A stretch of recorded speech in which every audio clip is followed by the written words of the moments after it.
इस तरमीम का बुनियादी मकसद क्या है? इस तरमीम का बुनियादी मकसद है कि पाकिस्तान में एक नया निज़ाम हुकूमत कायम करना है और पाकिस्तान में जनरल आसिम मुनीर साहब जो हैं वो टेक ओवर करना चाहते हैं।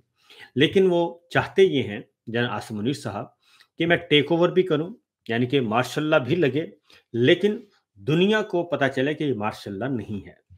पाकिस्तान के अंदर उनकी मुकम्मल हुक्मरानी हो और वही फरमान जारी करें, वही सब कुछ करें, लेकिन पाकिस्तान से बाहर जो है वो ये तासुर जाए कि ये काम तो शहबाज शरीफ साहब कर रहे हैं, पार्लियामेंट मौजूद है और सदर साहब मौजूद हैं, वजीर आजम मौजूद है, काबीना मौजूद है, तो वो काम कर रहे हैं। और उसके बाद ये है बुनियादी नुक्ता। इसीलिए इंटरनेशनल मीडिया जो है वो इस तरमीम को देख रहा है ख़ास तौर पे। उसकी रीज़न है कि ये एक तरह का नहीं बल्कि सीधा-सीधा ये मार्शल लॉ है और मार्शल लॉ जो है वो इसलिए बराह रास्त जनरल आसिम मुनीर साहब मार्शल लॉ नहीं लगाना चाहते, टेक टेक ओवर नहीं करना चाहते। मैं आपको बता देता हूँ उसकी रीज़न क्या है। क्योंकि अगर मार्शल लॉ लगाएँगे तो फिर यूरोपीय यूनियन की तरफ से, फिर मगरबी मुल्कों की तरफ से, फिर जमहूरी तंजीमें हैं, जमहूरियत पसंद तंजीमें जो हैं, वो सब की सब आ जाएंगी और फिर प्रेशर आएगा प्रेसिडेंट ट्रंप पे कि आप पाबंदियां लगाएं। और फिर अक़वाम मुत्तहिदा में चूंकि फौजी हुक्मरानी का कोई तसव्वुर नहीं है, इसलिए वहां से पाबंदियां लगने का खतरा होता है। इसलिए ये इनडायरेक्टली कान इधर सीधा कान पकड़ने के बजाय पीछे से हाथ लगा ला के यहाँ से पकड़ लिया गया है। ये बुनियादी नुक्ता है। तो है मार्शल लॉ ही, क्योंकि इसमें अब आते हैं कि तरतीब से ज़रा गुफ्तगू को आगे बढ़ाते हैं कि अब आइंदा होगा क्या। तो ये सारा कुछ क्यों किया जा रहा है? पहली बात ये है। पहली बात ये है कि ये सब कुछ इसलिए किया जा रहा है अच्छा, ये पहली बात ज़रा एक और सुन लें कि ये तरामीम जो हैं, ये मुस्लिम लीग नवाज़ ने तैयार नहीं की। ये बड़ा क्लियरली, कैटेगोरिकली मैं आपको बता रहा हूँ। ये वज़ारत क़ानून में तरामीम तैयार नहीं हुई और इसमें नून लीग की जो वज़ीर हैं, मुशीर हैं, उनका कोई रोल नहीं है। उनको ये तरामीम तैयार करके, मुसवदा तैयार करके दे दिया गया।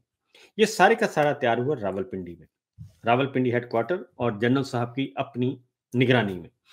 और उन्होंने ही ये सारे का सारा जो है वो मैनेज किया, उनकी टीम ने मैनेज किया और ये सारी जो चीज़ें आ रही हैं, इसमें आप ये समझें कि नून लीग, पीपल्स पार्टी, ये सारे के सारे डमी लोग हैं और डमी इसलिए हैं कि इनके पास कोई अथॉरिटी नहीं है और इनको जो हुक्म मिलेगा वो उसी तरीके से करेंगे। ये अब चूंकि इनके पास इनको जाली तौर पे बिठाया हुआ है और इनको जो कहेंगे, ये तोते हैं, पपेट्स हैं और ये बिसाखियाँ हैं, इनको जैसे कहेंगे ये उसी तरीके से करेंगे और इनके पास कोई नो का ऑप्शन नहीं है। क्योंकि अगर नो का ऑप्शन होगा तो उसके बाद फिर मामला जो है वो उससे ज़्यादा खतरनाक हो जाएगा, फिर इन पे रिवर्स शुरू हो जाएगा जी। और इसलिए इसमें सिर्फ और सिर्फ वन पॉइंट एजेंडा है और वन पॉइंट एजेंडा है कि जनरल आसिम मुनीर साहब को मुकम्मल तौर पर इख्तियार देना है और हर चीज़ उनके कदमों में ला के रख देनी है। अब आते हैं क्यों जनरल आसिम मुनीर साहब ने ये सारा कुछ क्यों किया? क्योंकि उसकी एक-एक शिक आप पढ़ लें, वो सारी की सारी जनरल आसिम मुनीर साहब के इर्द-गिर्द घूम रही है और पूरे का पूरा आइन तब्दील किया जा रहा है जनरल साहब के लिए। और क्योंकि अगर ये अमेंडमेंट वज़ारत क़ानून में तैयार होती, आज़म नज़ीर तारड़ साहब, बाकी लोग करते और कोई वफ़ाक़ी वज़ा, तो उनका जो है उसमें कोई सिविल साइड पे भी शहबाज शरीफ साहब के लिए भी कुछ उसमें रखा होता और ज़रदारी साहब के लिए भी कुछ रखा होता और उनको भी कुछ ना कुछ किया किया जाता, लेकिन उसमें ये नहीं है, सिर्फ़ जनरल साहब हैं। और ये एग्ज़ैक्टली जनरल साहब ने क्या किया है, क्योंकि आर्टिकल 6 है, आइन में एक आर्टिकल 6 है और आर्टिकल 6 का मतलब है कि आप आइन को तोड़ेंगे और आइन शिकनी करेंगे तो आपको मुकदमा होगा, आप पे सज़ाए मौत होगी और जनरल परवेज़ मुशर्रफ साहब ये काम कर चुके हैं। 3 नवंबर 2007 की उन्होंने इमरजेंसी लगाई थी और वो पकड़े गए और पकड़े गए तो उसी केस में उनको सज़ा हो गई और सज़ाए मौत کی سزا उनको सजाए मौत दी गई और सज़ा भी इतनी सख्त कि सेठ वक़ार जस्टिस सेठ वक़ार ने लिखा कि अगर वो मर जाएँ तो उनको कब्र से निकाल के लटकाएँ। ये सज़ा थी उनकी। तो जनरल मुशर्रफ साहब को 3 नवंबर 2007 की जो उन्होंने इमरजेंसी लगाई वो गैर आइनी, गैर कानूनी थी। तो इसलिए आर्टिकल 6 जो है आइन में दर्ज है। अब ये क्या कर रहे हैं? आर्टिकल 6 लगना ही है। तो अब क्या कर रहे हैं? अब ये उससे बचने के लिए बराह रास्त मार्शल लॉ लगाना नहीं चाहते और अपने आप को, चूँकि पिछले 3 सालों में जो कुछ इन्होंने कर लिया है, आप 3 सालों की इनकी जो कारकर्दगी है, बैलेंस शीट है, उसमें इन्होंने आइन को कई दफ़ा तोड़ा है। अब आते हैं जी कि उसके बाद ये जो आपके पपेट्स हैं, नून लीग है एंड ये कहाँ से? इनको जहाँ आसिम साहब हैं और शरीफ ख़ानदान, ये 2 हैं और इसके साथ मिल गया ज़रदारी साहब। तो इनको मार कहाँ से पड़नी है? इनको मार पड़नी है अवाम से, जो काबू नहीं आ रहा है। वो मसला वहीं का वहीं है।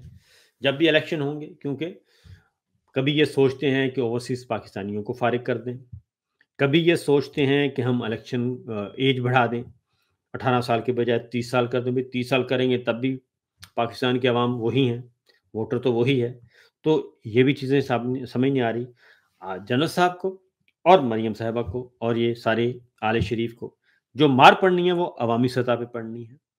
अब अवाम जो हैं वो कब निकलना है, कब निकलेंगे, ये आप लोगों ने फैसला करना है। क्योंकि जब तक आप घरों से नहीं निकलेंगे, अपना एहतजाज रिकॉर्ड नहीं करवाएँगे, अपने घरों से बाहर आ जाएँ, कोई किसी डंडे-सोंटे की ज़रूरत नहीं है।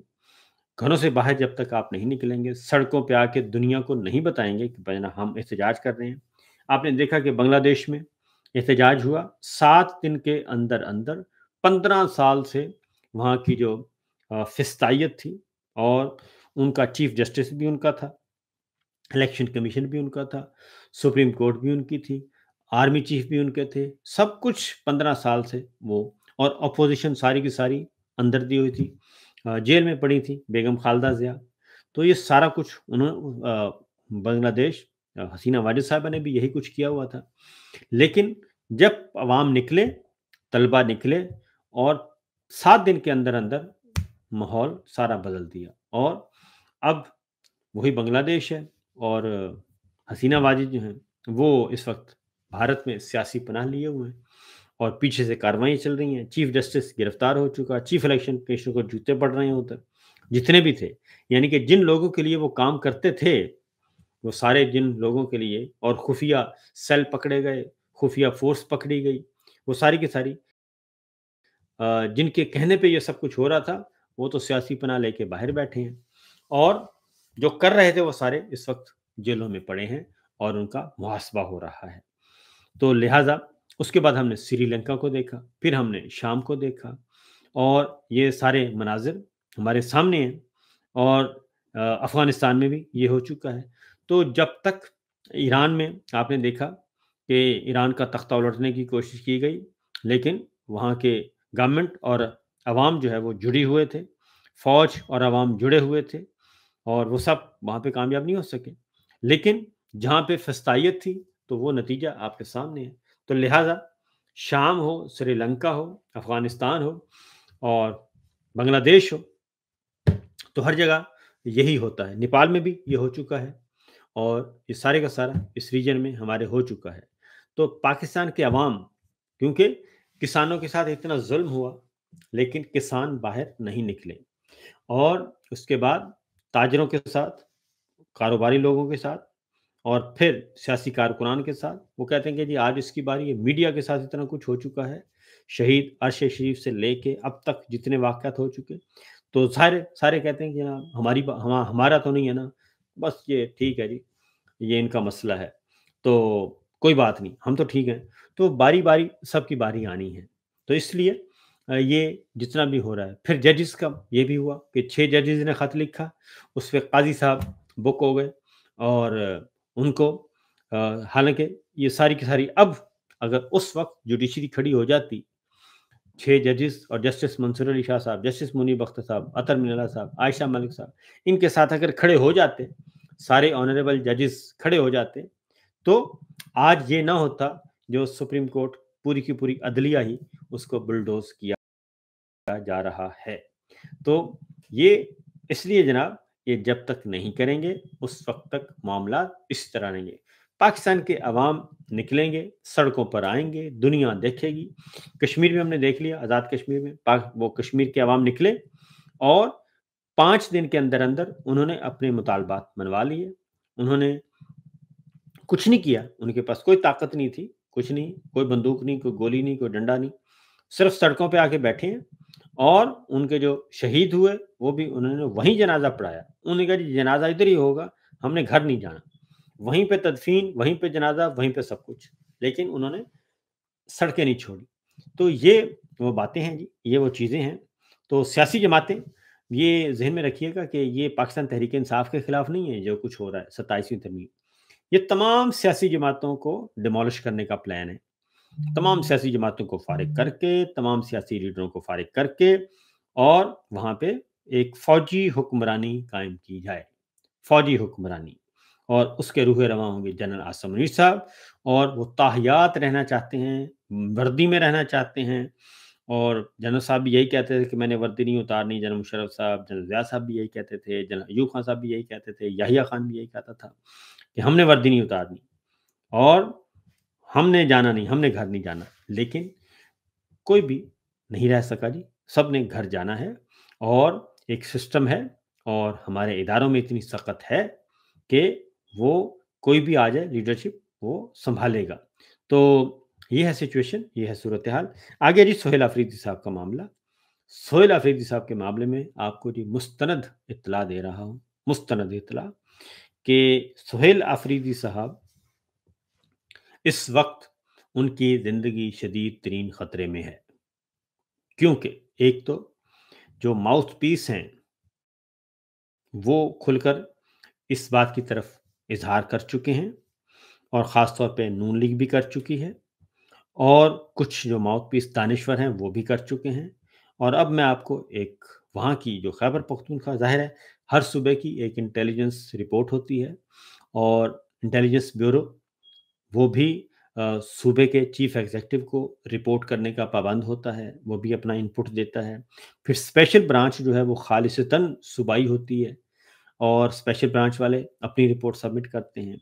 तो सोहेल अफरीदी साहब जो हैं वो, उनकी ज़िंदगी शदीद तरीन ख़तरे में है और उनको ख़बरदार किया गया है कि जनाब आप अपनी मूवमेंट महदूद करें, कम से कम करें, नंबर 1। नंबर 2, बाकायदा तौर पे ये रिपोर्ट्स हैं कि आपको शूट किया जा सकता है।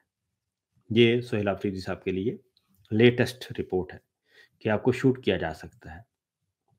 तो ये सूरत हाल, ये सिचुएशन है और अल्लाह ताला से दुआ करनी चाहिए कि अल्लाह ताला हम सब का हामी नासिर हो। और लेकिन उसके ज़रूरी है कि स्ट्रगल करते रहें, और ये ज़रूरी नहीं है कि जनाब, बल्कि स्ट्रगल होती ही पुरअमन है। पीसफुल स्ट्रगल दुनिया मानती है उसको, और पीसफुल स्ट्रगल जो है वो 1 हफ्ते के अंदर अंदर आप पाकिस्तान का सारा ये जाली निज़ाम उखाड़ के फेंक सकते हैं। क्योंकि जिस दिन पाकिस्तान के अवाम सड़कों पे आ गए, गली बाज़ारों में आके खड़े हो गए, सिर्फ खड़े हो गए और शाहराहों पे आके, उस दिन आपका ये सारे के सारे भाग जाएँगे।